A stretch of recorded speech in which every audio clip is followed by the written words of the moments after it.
We're here with Neal Powless, head coach of the Netherlands. First off, thanks for the time. Good to catch up with you. The tournament's over. Just kind of talk about what your experience has been like as head coach of the Netherlands.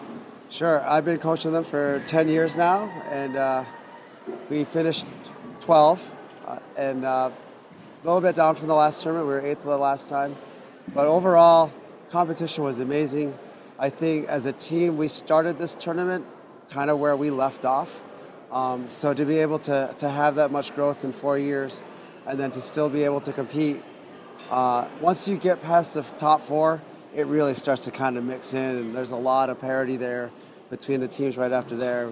So had a really tight game with Japan that we didn't come out on top on, and then we just kind of had a little disappointing hangover there after the loss and kind of spun out a little bit. But otherwise, it was really good.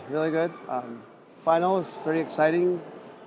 Canada on top. The women's final was amazing. Yeah, it was a great game. That was a really good game, and it's really great to see the women here, first time ever coming in. So just a lot of really monumental moments, largest indoor box tournament ever. So just happy to be a part of it. Cool. And then maybe just share a little bit about your journey. How did you become the coach of Netherlands? There's an interesting story that comes out of that, where there was some controversy a number of years ago, about a decade ago, and the assistant coaches there were looking for their new coach, and so one of them was my friend and asked if I could coach, and I said yes. And so I've been coaching the field team 14 and 16, and then in 17 I moved to box.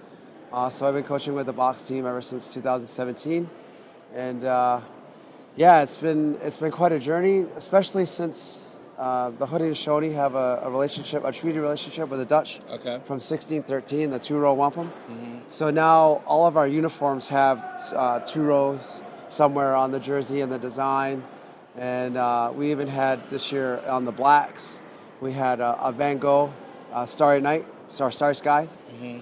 And then on the bottom they had the Hiawatha Tree of Peace and native players playing on the bottom. So we were selling prints of that. It was really popular. So it's really beautiful kind of combination of Van Gogh and indigenous culture tied to lacrosse. Yeah, how much influence do you have in that process to be able to, share your culture and your game or grow the game? I've done something as much as I can every time we meet, every time we have a training session or camp, without being too overly pushy about it. But this, in Vancouver for the last World Games, the Squamish Nation welcomed us in with a drumming song.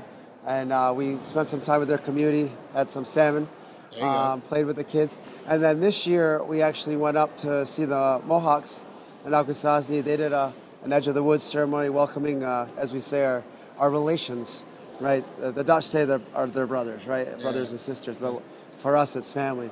So they welcomed the family in a traditional way, put them through a sweat lodge, and then the Oneidas, once we got here, also welcomed the men and women to the land of the Oneidas. We scrimmaged the Senecas, so we kind of did our rounds. And they got a whole tour. They got a whole tour, yeah. So they got a lot of impact on the culture, and the roots and origins of the game, and I think during the scrimmage with the Newtown team, one of our defensive players got into a little bit with their one player and kind of hit each other back, and he whacked the Newtown guy pretty good. And the guy goes, "That's the spirit. Like, pick it up. That's how we play it. We play tough. We play hard. Yeah. And that's what I've been telling them for years. Like, you play this game, to replace war and to replace fights, but you got to play with it. With that, you play hard, you play tough, without the intent to injure, but you got to play it viciously sometimes. And so the Newtown players were really kind of helping them understand that. So when they got to this tournament, we beat up a lot of people, and Dejon Chico Ace to bump hips, right? Yeah. So we play to bump hips. Cool. Yeah. Yeah, I was going to ask you, as you talk to the players, what do they learn from traveling around the different Native communities in the area? Oh, I mean, the monumentally, transitions and shifts, understanding like the roots of the game, getting those conversations. They all went in their own ways and talked to different people.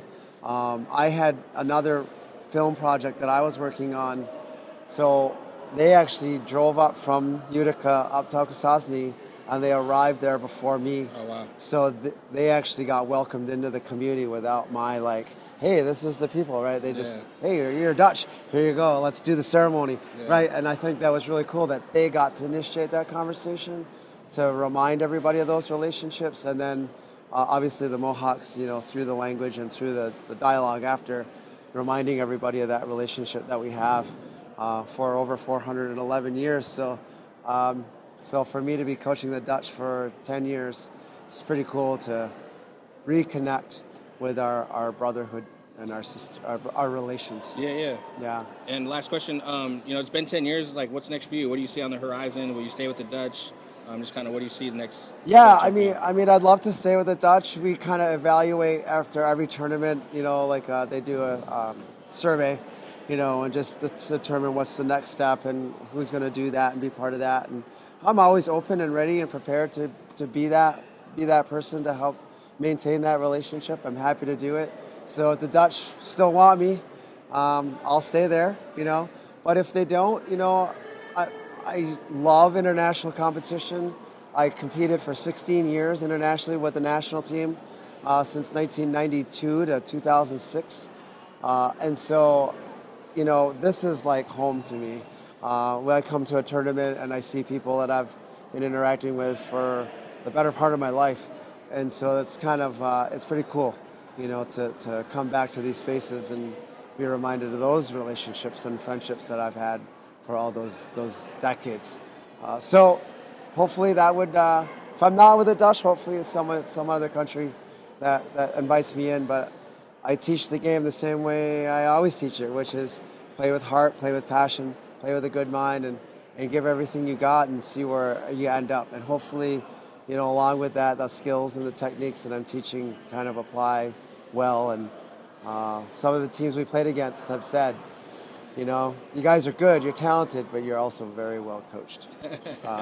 So myself and the Canadian assistant I have, really work on those technique things that will make us better. Cool. Well, it's been nice to meet you and hang around you the last couple of days. So thank you. It was awesome. Yeah, I appreciate it. I watch you guys all the time, so it's pretty cool to be part of this too. Awesome. Yeah. Thank you.